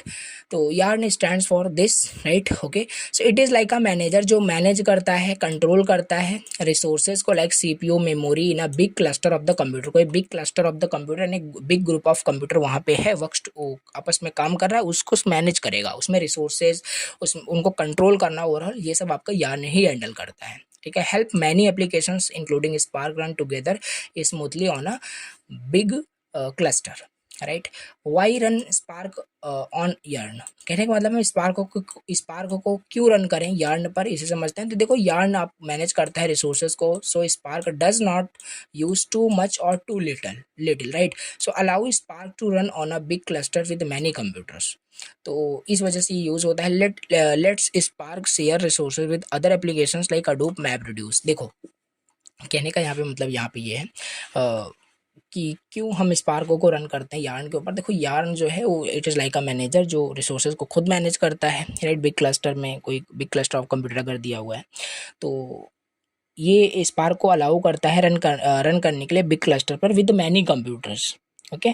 So let's Spark share resources with each other application, with other application like Hadoop map reduce हो जाएगा। अब यहाँ पे कैसे यहाँ पे स्पार्क रन करेगा यार्न पर, ये डिस्कस करते हैं। जब आप स्टार्ट करोगे स्पार्क जॉब को, Spark ask YARN for the resources like computer and memory. YARN allocate करेगा resources and start Spark's executor on the different computer. Spark run task on these executor to process data in parallel. Yarn keeps tracks of the resources use and job progress. देखो third step में how does spark run on yarn, कैसे spark run करेगा yarn पर, यहाँ पे when you start spark job, जो आप start, यहाँ पे देखो बेसिक सिंपल इंग्लिश में लिखा है, समझ में आई थिंक आ रहा होगा। तो स्पार्क जॉब जैसे स्टार्ट होगा तो spark ask YARN for the resources, क्योंकि एग्जीक्यूट करने के लिए रिसोर्स की ज़रूरत है, राइट। तो रिसोर्स कौन देगा? यार्न देगा, क्योंकि कंट्रोल यही कर रहा है। तो यार्न एलोकेट करेगा रिसोर्सेज को स्पार्क को, स्पार्क एग्जीक्यूटर को, क्योंकि स्पार्क एग्जीक्यूटर ही उसको एग्जीक्यूट करेगा ऑन द डिफरेंट कंप्यूटर। फिर स्पार्क रन होगा, run task on these executor to process data in the parallel, और यार्न उसको ट्रैक करता रहेगा उनकी प्रोग्रेस को, कितना वो एग्जीक्यूट हुआ क्या नहीं हुआ, एलोकेट डेलोकेट करता रहेगा रिसोर्सेज को, ठीक है। तो इसके एडवांटेज की बात कर लें। देखो अगर ये पूछा जाए ना रनिंग स्पार्क ऑन यार्न करके, तो काफ़ी सारी चीज़ लिखना है, पहले यार्न के बारे में बताना है, राइट। कैसे वहाँ पे आपका स्पार्क रन होगा यार्न में और क्यों होगा, ये सारी चीज़ें यहाँ पे लिखी हुई है। इसका एडवांटेज देख लो, यहाँ पे resource management one of the इसका एडवांटेज हो जाएगा। यार्न कंट्रोल करता है मेमोरी एंड सीपीयू यूजर्स को, scalability, can run Spark on many computers, multi tenancy यहाँ पे होती है, run Spark with other apps together, fault tolerance होता है, YARN can restart Spark test if they fail. These are the advantage जो आपको याद रखने हैं, ठीक है। ये हमने देख लिया स्पार्क क्या होता है। अब हम यहाँ पे देखते हैं स्केला के बारे में, राइट। स्केला क्या होता है, देखो अब लास्ट टॉपिक यहाँ पे है, इसको डिस्कस कर लेते हैं। तो स्केला आपका क्या है? स्केला एक आपका प्रोग्रामिंग लैंग्वेज होता है that is simple and powerful, works well with the big data tools like spark, combines features of Java and functional programming, helps you right less code but do more things, right. याद रखना Scala आपका एक basically एक programming language है। जो spark जो tool अभी हम पढ़ रहे थे ना, इसके साथ बहुत अच्छे से ये काम करता है, राइट। बहुत अच्छे से आपका ये काम करता है स्केला। तो वही है सिंपल, राइट। अब काफ़ी सारी चीज़ इसमें हमें प्रोवाइड करता है, बहुत सारे फीचर्स में हमें मिल जाते हैं, क्लास एंड ऑब्जेक्ट का, सारी चीज़ें यहाँ पे हम चलो डिस्कस कर लेते हैं। तो यहाँ पे स्केला समझ में आ रहा होगा कि क्या है, simple, right. It is just a programming language that is very simple and powerful. जो बिग डेटा जो टूल्स होता है लाइक स्पार्क, उसमें बहुत अच्छे से काम करता है, राइट। तो ये काफ़ी सारे जो फीचर्स होते हैं ना जावा के और फंक्शनल प्रोग्रामिंग के, वो इसको यूज़ करता है जो स्केला प्रोग्रामिंग लैंग्वेज है। और जावा के आपको फीचर्स पता ही होंगे, काफ़ी सारे फीचर्स जावा के हैं। जैसे देखो आपका क्लास एंड ऑब्जेक्ट है, फील्ड्स है, काफ़ी सारी चीज़ें होती है। तो पहले क्लास देख लेते हैं, क्लास क्या होता है स्केला में, राइट। जावा में क्लास क्या होता है? तो class it is like a blueprint और a template for creating object, right. ये आपका क्लास हो जाएगा, ठीक है। देखो अब ये चीज़ ना आपको थोड़ा सा टेक्निकल चीज़ें आपको आनी चाहिए। अभी इसका एग्जांपल हाँ आगे दिया है, देख लेंगे, राइट। तो देखो क्लास क्या है स्केला में? It is just like a blueprint और template to create objects things, right. It defines fields properties methods that the object can have. देखो एग्जाम्पल से मैं आपको बताता हूँ, सारी चीज़ क्लियर हो जाएगी। देखो क्लास मतलब ना, जैसे एक एग्जाम्पल ले सकते हो। देखो दुनिया में आपको पता है इस रियल वर्ल्ड में भी बहुत सारे आपको ऑब्जेक्ट मिल जाएंगे, राइट। ऑब्जेक्ट से आपका लैपटॉप भी एक ऑब्जेक्ट है, आप जिस पेन से राइट करो वो पेन भी आपका एक ऑब्जेक्ट है। हर एक ऑब्जेक्ट की अपनी कुछ प्रॉपर्टी, अपने कुछ उसके बोल सकते हो उसके कुछ बिहेवियर होते हैं। पेन का प्रॉपर्टी क्या है? पेन का प्रॉपर्टी ये हो सकता है कि हाँ ब्लैक पेन है, ब्लू पेन है, this is the simple property of the pen, okay. Now इसका बिहेवियर क्या हो सकता है कि पेन राइट करता है, पेन चीज़ें लिख देता है, राइट। उससे आप लिख पाते हो कुछ चीज़ें, तो ये होता है। उसी तरीके से प्रोग्रामिंग लैंग्वेज में भी हमारे कुछ ऑब्जेक्ट मतलब ऑब्जेक्ट होते हैं, क्लास होते हैं, जैसे कि हमारा जो कोड होता है। जैसे देखो आपको ऑब्जेक्ट ओरिएंटेड प्रोग्रामिंग के बारे में पता होगा, जो कि हम बहुत इफिशिएंट कोड हम राइट कर पाते हैं ओप्स का यूज़ करके। तो उसी में हमारा क्लास दिया हुआ है। जैसे इस तरीके से देखो एक ब्लूप्रिंट यहाँ पे हम तैयार करते हैं। जैसे देखो यहाँ पे हमने क्या किया, क्लास नाम का यहाँ पे एक कार बना दिया, सॉरी एक कार नाम का एक हमने यहाँ पे क्लास बना दिया है। अब इस क्लास के अंदर, इस कार क्लास के अंदर कार रिलेटेड इन्फॉर्मेशन होगी। कार रिलेटेड इन्फॉर्मेशन क्या होगी, लाइक उसकी प्रॉपर्टी क्या है, जैसे पेन का एग्जांपल मैंने दिया, और उसका बिहेवियर क्या है, कार क्या करता है, कार स्टार्ट हो सकता है, बंद हो सकता है, राइट। तो ये सारी चीज़ें यहाँ पे होता है। तो क्लास समझ में आपको आ रहा होगा कि ब्लू प्रिंट एक टेम्पलेट है, वो एग्जांपल अभी दे देना, आगे मैं बताने वाला हूँ। और फील्ड क्या होता है फिर आपका स्केला में जो आपका फील्ड होता है ना, बेसिकली आपका वेरिएबल होता है inside a class that holds data.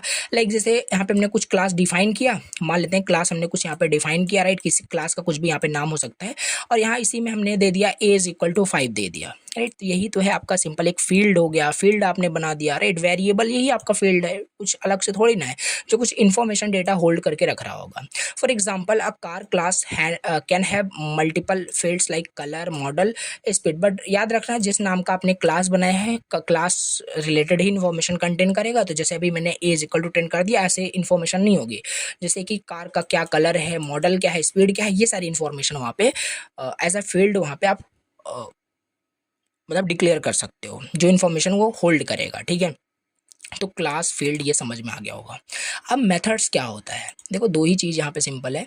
इस फील्ड को चाहे आप प्रॉपर्टी बोल लो, मैंने पहले ही आपको बता दिया, राइट। देखो फील्ड मतलब चाहे वही प्रॉपर्टी बोल दो, प्रॉपर्टी होगा मेथड्स होगा। क्लास के अंदर प्रॉपर्टी एंड मेथड्स ही होते हैं, फील्ड एंड मेथड्स ही होते हैं। तो मेथड्स मतलब वो काम क्या करेगा, फंक्शन, राइट। वो कार का मतलब क्या फंक्शन है, राइट। ये सारी जैसे कार आपका स्टार्ट हो सकता है, स्टॉप हो सकता है, एक्सेलरेट हो सकता है, ये सारे आप देखो ये एग्जाम्पल दे देना, तीनों आपका क्लियर हो जाएगा। हमने कार नाम का क्लास बनाया, उसके अंदर फील्ड्स हमारे ये दोनों फील्ड हैं। कलर देखो क्या है, कलर उसका रेड है और स्पीड उसकी अभी 0 से इनिशियलाइज है, राइट। मेथड्स इसमें क्या है, फंक्शन है, स्टार्ट मेथड यहाँ पे दिया है, इसके अंदर कार आपका स्टार्ट हो जा रहा है। बेसिकली एक एग्जांपल दे देना, जावा आपने पढ़ी होगी तो ये चीज़ें आपको समझ में आ रही होगी, ठीक है। तो इस तरीके से कुछ डिक्लेरेशन होता है, इसका सिंटेक्स यही होता है, राइट। ये हो गया, ओके। और भी यहाँ पे देख सकते हो, जैसे यहाँ पे सिंपल बनाया गया है, राइट। मेथड एक्सेलरेट का मेथड सिंपल यहाँ पे बनाया गया है। जैसे एक्सेलरेट मेथड को यहाँ पे कॉल किया जाता है, बेसिकली हमारा देखो स्पीड स्टार्ट हो जाता है, स्पीड प्लस अमाउंट यानी हो रहा है, अमाउंट यहाँ पे जो भी है यानी इंक्रीज हो रहा है, कहने का मतलब है, ठीक है। So car speed increases to this speed, जो भी वहाँ पे स्पीड होगा। तो ये बेसिकली कुछ सिंपल सा भी यहाँ पे एक एग्जाम्पल लेकर के दिखा सकते हो, इसमें क्लास डिक्लेयर करके उसमें उसका कुछ फील्ड ले लेना, कुछ वहाँ पे मेथड ले लेना, ठीक है। ये क्लास होता है बेसिकली, ठीक है। ये हो गया। अब इसके बाद देख लेते हैं कि सिंगलटन ऑब्जेक्ट का मतलब क्या होता है स्केला में, राइट। सिंगलटन ऑब्जेक्ट क्या होता है, a singleton object in Scala means की only one object of the date of that type exist in the whole program, right. इसका मतलब यहाँ पे ये होता है, देखो सिंगलटन का मतलब यहाँ पे सिंगल है, यानी एक ऑब्जेक्ट खाली यहाँ पे होगा, only one object of that type exist in the whole program, whole source code, right. तो only one object of that class is created. Example जैसे यहाँ पे देख लो, अगर हमें सिंगलटन ऑब्जेक्ट क्रिएट करना होता है तो instead of writing class we use object keyword, right. हम ऑब्जेक्ट कीवर्ड यहाँ पे यूज करेंगे। अब इस ऑब्जेक्ट कीवर्ड का यूज करके आप ऑब्जेक्ट का नाम दीजिए, इस तरीके से आप एक सिंगलटन ऑब्जेक्ट यहाँ पे क्रिएट कर सकते हैं, ठीक है। तो बस यही है सिंपल, एक only one object of that type जो पूरे उस प्रोग्राम में होगा, ठीक है। तो ये सिंगलटन ऑब्जेक्ट आपका होता है और इस तरीके से क्रिएट करते हो आप यहाँ पे ऑब्जेक्ट कीवर्ड यूज करोगे instead of a class keyword, ठीक। बेसिक टाइप्स अब हम यहाँ पे समझने वाले हैं, राइट। क्या क्या बेसिक टाइप होते हैं, डेटा टाइप मतलब क्या क्या होते हैं स्केला प्रोग्रामिंग लैंग्वेज के अंदर, राइट। बेसिकली जावा की बात की जा रही है बिकॉज ये जावा के ही फीचर्स को कंबाइन कर रहा है। तो इंट आपका होता है, इसका एग्जांपल ये दिया हुआ है, राइट। होल नंबर सब आपके इंटीजर होता है, डबल होता है, बुलियन होता है, कैर होता है, स्ट्रिंग होता है, लॉन्ग, फ्लोट, ये सब क्या होता है, डेटा टाइप होते हैं। और इसके एग्जाम्पल यहाँ पे दिया गया है और उसका मीनिंग बताएगा। और ये मुझे नहीं लगता इसको बताना पड़ेगा, राइट। आपने बहुत सारे प्रोग्रामिंग सब्जेक्ट पढ़े थे, ये सब आपको डेटा टाइप समझ में आ रहा होगा। डेटा टाइप मतलब सिंपल डेटा का क्या टाइप है वो बताता है आपका डेटा टाइप। मान लो यहाँ पे नंबर लिखा है तो ये नंबर किस टाइप का है, इंटीजर टाइप का है, तो इंट डेटा टाइप हो गया। ये आपका देखो डबल टाइप का मतलब कि आपका पॉइंट के बाद आपके बहुत सारे वैल्यूज हो सकते हैं, राइट। तो ये डबल आपका डिनोट कर रहा है, ये आपका ट्रू फॉल्स में है, बुलियन हो गया, ये आपका कैरेक्टर है, स्ट्रिंग है, राइट। इस तरीके से आपका होता है। तो ये बेसिक कुछ टाइप्स होते हैं स्केला में। अब हम ऑपरेटर की बात कर लें, देखो एक में ही यहाँ पे मैंने सब कुछ बहुत कंसाइज नोट्स बनाया है, बाकी इन डिटेल अगर पूछा जाए ना बहुत सारी चीज़ आपके पास रहेगी, आप लिख पाओगे, राइट। अब देखो ऑपरेटर पूछा जा रहा है स्केला में क्या होता है, तो बहुत सारे ऑपरेटर्स होते हैं, अरिथमेटिक ऑपरेटर होता है, कंपेरिजन ऑपरेटर होता है, लॉजिकल ऑपरेटर होता है, और ये तीनों आपको आता है, राइट। अरिथमेटिक में प्लस मल्टीप्लिकेशन, सब्ट्रैक्शन, डिवाइड और मॉडुलो, ये सब आपके क्या होते हैं, अरिथमेटिक ऑपरेटर होते हैं। एग्जांपल देना, इसका मीनिंग भी बता देना और कुछ एग्जांपल दिखा देना, ठीक है। ये अरिथमेटिक ऑपरेटर हो जाएगा। कंपैरिजन में वही कंपैरिजन को ही हम रिलेशनल ऑपरेटर कहते हैं, इसमें हम कुछ रिलेट कर रहे होते हैं। ये इक्वल है, is not equal to, less than, greater than, right, और greater than equal to, less than equal to, example यहाँ पे जरूर दिखाना, ठीक है। तो ये हो गया हमारा कंपैरिजन ऑपरेटर। और लॉजिकल ऑपरेटर भी होता है। लॉजिकल ऑपरेटर मतलब कि लॉजिकल एंड, राइट। और लॉजिकल आपका मतलब कि नॉट करके भी आपका होता है, इस तरीके करके भी आपका ऑपरेटर यहाँ पे होता है, ठीक है। तो ये सब भी यहाँ पे लिखना, तो ये बेसिकली ऑपरेटर होता है, इसमें मैं आपको क्या ही बताऊँ, ठीक है। तो ये एग्जांपल दिया है, इसकी मीनिंग दिया है, इसे आप प्लीज़ रीड कर सकते हैं, ठीक है। तो ये ऑपरेटर होते हैं स्केला में, काफ़ी 3 बेसिकली यहाँ पे ऑपरेटर्स हैं, अरिथमेटिक, कंपेरिजन, लॉजिकल। डिटेल्स आपको थ्योरी लिखनी है, टेबल नहीं बना देना है एक ही पेज में, एक्सप्लेन करना है इन डिटेल के साथ, पूछा जाता है, ठीक है। तो अब देखते हैं built in control. Built in control structure क्या होता है स्केला के अंदर, राइट। तो देखो ये भी काफ़ी इजी है, इसे देख लेते हैं। बिल्ट इन कंट्रोल स्ट्रक्चर का बेसिकली मतलब ये है ना, control structure, right. Control structure पूछ रहा है ना, control structure help you control the flow of your program. जो स्केला प्रोग्रामिंग लैंग्वेज जो हम प्रोग्राम बना रहे हैं स्पार्क टूल का यूज़ करके, बेसिकली उसके फ्लो को कंट्रोल करना। और फ्लो को कंट्रोल कौन करता था, देखो आपने बिल्कुल पढ़ रखा है, राइट। इफ एल्स, राइट, और फॉर लूप, वाइल लूप, ये सब आपके जो आपके ये जो भी डिसीजन मेकिंग आपके कंडीशनल स्टेटमेंट हो गए, यही सब आपके पूरे फ्लो को कंट्रोल करते हैं आपके प्रोग्राम के, अरे प्रोग्राम को, राइट। अब देखो जैसे यहाँ पे दिया है कुछ main built in control structure दिया है स्केला में। तो पहला हमारे पास इफ एल्स दिया है। इफ एल्स आपका डिसीजन मेकिंग होता है, राइट। एग्जाम्पल से रिलेट करो, जैसे एज अगर 18 है, एज जो है अगर ग्रेटर देन या इक्वल होता है 18 के, तो ये चीज़ एग्जीक्यूट होगी, अदरवाइज एग्जीक्यूट हो जाएगी, ठीक है। आइदर ये या तो ये, मतलब एक ही एग्जीक्यूट होगा on the based on the decision, right. ये क्या चीज़ें वहाँ पे ट्रू होने वाली है, ट्रू होगा तो इफ बॉडी एग्जीक्यूट होगी, अगर फॉल्स होता है तो ये एल्स वाली बॉडी एग्जीक्यूट होती है। तो पहला ये हो गया आपका, ठीक है, कंट्रोल स्ट्रक्चर। दूसरा होता है इफ एल्स करके, इस तरीके से मल्टीपल यहाँ पे इफ एल्स आपके हो सकते हैं, राइट। तो कंडीशन के बेसिस पे यहाँ पे भी डिसीजन मेकिंग ही आपका है, बट मल्टीपल चॉइस यहाँ पे हो रहा है। मार्क्स 85 है, मार्क्स अगर 90 से ग्रेटर होता है तो ये वाला इफ एग्जीक्यूट हो जाएगा, राइट। या तो मार्क्स अगर 75 से ग्रेटर होता है तो ये वाला एग्जीक्यूट हो जाएगा, अदरवाइज ये एग्जीक्यूट हो जाएगा। तो इस केस में ये चीज़ आपकी एग्जीक्यूट होगी, इसे आप देख सकते हैं, ठीक है। तो इस तरीके से मल्टीपल चॉइस के लिए भी यहाँ पे कंट्रोल स्ट्रक्चर्स राइट किए जाते हैं। थर्ड आपका फॉर लूप है, used for repeat a block of code, किसी ब्लॉक ऑफ कोड को रिपीट करना तो हम इसे कर सकते हैं, राइट। फॉर लूप यहाँ पे देखो यूज़ किया गया है। और वाइल लूप भी इसी तरीके से आपका फॉर लूप के जैसे ही होता है। ये सारी चीज़ें आपको पता होगी, राइट, बेसिक चीज़ें हैं, ठीक है। और फिफ्थ में आपका है डू वाइल लूप, यानी पहले एक बार वो एग्जीक्यूट हो जाएगा, देन कंडीशन चेक करेगा, राइट। इस तरीके से इसका सिंटेक्स होता है। इस डू के अंदर आप उस काम को लिख दोगे जो एक बार तो एग्जीक्यूट होना ही चाहिए। तो जब ये प्रोग्राम आपका यहाँ पे एग्जीक्यूट होगा ना, ऊपर से लेकर के नीचे तक नीचे तक, तो ये आपका एग्जीक्यूट हो जाएगा, फिर नीचे आकर के यहाँ पे कंडीशन चेक करेगा। ये अगर ट्रू हुआ फिर से जा करके एग्जीक्यूट करेगा, फिर से जा करके एग्जीक्यूट करेगा अनटिल द कंडीशन, जब तक आपका फॉल्स नहीं हो जाता, ठीक है। तो ये आई होप आपको समझ में आया होगा। तो ये ओवरऑल जितने भी अपनी 5 यहाँ पे टाइप्स पढ़े, ये सब क्या कर रहे हैं, आपके प्रोग्राम के फ्लो को कंट्रोल कर रहे हैं।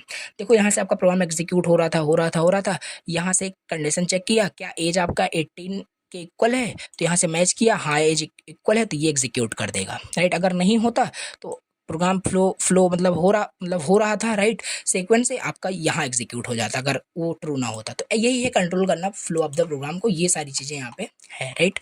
अब देख लेते हैं कुछ यहाँ पे फंक्शंस दिए हुए हैं जो यूज़ होते हैं स्केला में, जल्दी से डिस्कस कर लेते हैं। So in Scala functions are the simple block of code होता है जो कुछ काम को कर रहा होता है। You can reuse them to avoid the writing the same code again and again. हम फंक्शन का यूज़ कर लेते हैं, फंक्शन हमारे कोड को मॉड्यूलर बनाता है, राइट। तो हम स्केला पढ़ रहे हैं, ध्यान देना, प्रोग्रामिंग लैंग्वेज, उसमें हम यूज़ करना समझ रहे हैं सारी चीज़ों को। तो सिंपल फंक्शन होता है, सिंपल फंक्शन मतलब कि एक सिंपल आप नॉर्मल एक फंक्शन जैसे बनाते हो, यहाँ पे पाइथन का यूज़ करके फंक्शन बनाया गया, आप जावा का भी यहाँ पे यूज़ करके बना सकते हैं, पब्लिक स्टैटिक, जैसे उसका जो सिंटेक्स होता है उस तरीके से राइट करके सिंपल फंक्शन आपका बनता है, जिसमें कि हम कोई ना तो इनपुट लेते हैं, जस्ट कुछ चीज़ें हम बस प्रिंट कर रहे होते हैं। मान लेते हैं हमने फंक्शन बनाया, हेलो नाम का हमने कुछ फंक्शन बनाया, राइट, और इस फंक्शन के अंदर लिख दिया हेलो, ऐसे हमने प्रिंट कर दिया, तो ये सिंपल फंक्शन हो गया। पैरामीटर मान लेते हैं, अब हमने हेलो बनाया और इसके अंदर कुछ पैरामीटर हम इनपुट ले रहे हैं, उसका नेम इनपुट ले रहे हैं, देन हेलो राहुल करके ऐसे प्रिंट करती है, हमारा विद पैरामीटर फंक्शन हो जाएगा। फिर रिकर्सिव होता है जो बार बार अपने आप को मतलब कि कॉल करता रहता है, रिकर्सिव फंक्शन भी होता है, ठीक है। तो इस तरीके से जैसे फैक्टोरियल फाइंड आउट करना है तो ये आपका बेसिकली इस तरीके से रिकर्सिव फंक्शन होता है, समझ पा रहे हो। एनोनिमस फंक्शन होता है ऐसा फंक्शन जिसका कोई नाम ही ना हो, विदाउट नेम, राइट, इस तरीके से भी फंक्शन को क्रिएट किया जाता है, राइट। ये आपका एनोनिमस फंक्शन होता है। इस फंक्शन का क्या कुछ नाम है, नहीं है, तो इसे हम एनोनिमस फंक्शन बोलते हैं। यहाँ पे वही दिया गया है basically, right, function without a name, right. Higher order function क्या होता है, takes another function as a input, मतलब यहाँ पे मान लेते हैं आपका कोई फंक्शन था, अब यहाँ पे कोई दूसरा फंक्शन इनपुट हो रहा है और यहाँ पे हमारा दूसरा फंक्शन कॉल हो रहा है, राइट। तो देखो फंक्शन के अंदर फंक्शन इनपुट लिया जा रहा है, तो इसे हम हायर ऑर्डर फंक्शन बोलते हैं। Very good. अब देख लेते हैं क्लोजर क्या होता है, राइट। देखो closure is a function that remembers the value of variables from where it was created, right. ये होता है क्लोजर। क्लोजर मतलब कि एक फंक्शन होता है जो रिमेंबर करता है वैल्यूज ऑफ द वेरिएबल को, कि कहाँ से ये इस वेरिएबल की वैल्यू को क्रिएट किया गया था। जैसे एग्जांपल से देखो क्लियर होगा, वैल्यू यानी कि मतलब कि एक डिक्लेयर किया गया एक वेरिएबल फैक्टर नाम का जिसकी वैल्यू 3 है। अब यहाँ पे ना मल्टीप्लाई आपका क्लोजर हो जाएगा। देखो मल्टीप्लाई यहाँ पे क्लोजर है जो कैलकुलेट कर रहा है, क्यों? क्योंकि इसकी जो वैल्यू है ना फैक्टर ये यूज कर रहा है और यही सिंपल ये रिमेंबर कर रहा है कि इसकी वैल्यू फर्स्ट टाइम कहाँ क्रिएट की गई थी, इस पोजीशन पे, ठीक है। It uses the factor variable outside of the function. So यही आपका है, आपका मल्टीप्लाई यहाँ पे क्लोजर हो जाएगा। ये एग्जांपल दे देना, यही होता है बेसिकली आपका क्लोजर स्केलर में, राइट। क्लोजर मतलब यही है, कुछ वो एक फंक्शन होता है और कुछ इन्वायरमेंट इट रिमेंबर, जो रिमेंबर करता है, लाइक सेव्ड वेरिएबल, जैसे यहाँ पे ये रिमेंबर कर रहा है, ठीक है। सो मल्टीप्लाई यहाँ पे क्लोजर हो जाएगा एग्जाम्पल में, ठीक है। अब देख लेते हैं इनहेरिटेंस क्या होता है। What is inheritance? देखो इनहेरिटेंस मतलब कि बस यही चीज होती है, कोई मान लेते हैं एक चीज है, किसी दूसरी चीज की कुछ फीचर्स को क्या किया जाए, इनहेरिट कर लिया जाए, ये होता है। जैसे एग्जाम्पल ले लेते हो, एग्जाम्पल ले सकते हो, राइट। जैसे आप अपने पेरेंट्स की कुछ हैबिट्स होती हैं आपके अंदर इनहेरिट हो जाती हैं, राइट। तो ये भी एक इनहेरिटेंस हो जाएगा। बाकी इसके एग्जाम्पल की मैं बात करूँ, यहाँ पे जैसे एक आपका क्लास है और यहाँ पे क्लास है। अब ये क्लास एनिमल है, राइट। अब एनिमल क्लास में काफ़ी सारी चीज़ें हैं, काफ़ी सारी इसके मतलब मेथड्स हो सकते हैं। जैसे कि एनिमल क्या करता है, एनिमल साउंड करता है, कुछ आवाज़ एनिमल निकालता है, राइट। ये क्लास हो गया। अब क्लास के अंदर बहुत सारे एनिमल होते हैं, राइट। जैसे आपका डॉग हो गया, राइट, कैट हो गई, कब बहुत सारी चीज़ें वहाँ पे हो सकते हैं, राइट। तो यहाँ पे क्या है, तो सेम फंक्शन वहाँ पे कर रहे होंगे। तो जैसे बात करें कि यहाँ पे प्रीडिफाइन बता दिया कि क्लास एनिमल है जिसका काम क्या है, साउंड करना, ठीक है। डॉग भी तो आपका साउंड करता है, बार्क करता है, तो वो सारी प्रॉपर्टी देखो इनहेरिट कर ली गई। इसको कैसे इनहेरिट करते हैं, एक्सटेंड कीवर्ड का यूज़ करके। क्लास डॉग एक नया क्लास बनाया गया, अब हमें एनिमल की सारी प्रॉपर्टीज़ को क्या करना है, एक्सटेंड करना है, तो हम एक्सटेंड कीवर्ड यूज़ करेंगे, एनिमल राइट कर देंगे, तो हम इसे यूज़ कर पाएंगे, इसकी प्रॉपर्टीज, इसके मेथड्स को। तो इसे हम बोलते हैं inheritance. Means one class gets features, features मतलब फील्ड प्लस मेथड्स को हम यूज़ कर पाएंगे अनदर क्लास की, इसे हम इनहेरिटेंस बोलते हैं। ओके, तो ये होता है आपका इनहेरिटेंस इन स्केला। तो इस तरीके से हमने यहाँ पे पूरा डिस्कस कर लिया, राइट। तो एक बार अगर मैं आपको सिलेबस दिखाऊँ तो देख सकते हो यहाँ पे काफ़ी सारे आपको यहाँ पे टॉपिक्स दिए थे, राइट, जो देखने में काफ़ी लेंदी लग रहा था। बहुत छोटे छोटे टॉपिक्स थे, हमने सारे यहाँ पे कवर किए, राइट। हमने हडूप इकोसिस्टम के बारे में यहाँ पे डिस्कस किया, राइट। फिर नोएसक्यूएल डेटाबेस में यहाँ पे हमने इंट्रोडक्शन बस देखना था। फिर मोंगोडीबी के बारे में, स्पार्क एंड स्केला के बारे में डिस्कस कर लिया, ठीक है। तो यहाँ पे हमने सारा सिलेबस का टॉपिक कवर किया और इसमें काफ़ी सारे इंपॉर्टेंट चीज़ें थे, हमने आपको बताया। हडूप इकोसिस्टम कंपोनेंट्स यहाँ पे इंपॉर्टेंट है, राइट। हडूप के न्यू फीचर्स ये काफ़ी इंपॉर्टेंट है, राइट। नहीं बताया तो यहाँ पे भी देख लीजिए। और मोंगोडीबी में इसके डेटा टाइप पूछे जाते हैं, राइट। उसके जो हमने वो देखा था, इसका ऑपरेटर जो डिफरेंट होते हैं, वो चीज़ आपकी इंपॉर्टेंट है, राइट। और स्केला में फिर आ जाइए, स्केला में ये छोटे छोटे जो हमने टाइप्स देखे, राइट, ये काफ़ी ज़्यादा इंपॉर्टेंट है। और इसमें आपका कंट्रोल स्ट्रक्चर जो देखा था, इफ एल्स करके 5 हमने डिस्कस किया था, वो काफ़ी इंपॉर्टेंट है, ये डिस्कस यहाँ पे आपको अच्छे से पढ़ लेना है, ठीक है। तो ये कुछ इंपॉर्टेंट थे, हमने यहाँ पे देख लिए। तो इस तरीके से यूनिट 4 हो गया हमारा 100% फिनिश। नाउ नेक्स्ट लेक्चर में हम यूनिट 5 लास्ट में डिस्कस कर रहे होंगे। Thank you very much for watching the lecture. और प्लीज़ चैनल पे फर्स्ट टाइम विजिट को तो सब्सक्राइब करना और प्लीज़ लाइक करना, बहुत मेहनत लगता है इस तरीके से बनाने में कंटेंट को। चलिए मिलते हैं नेक्स्ट वीडियो।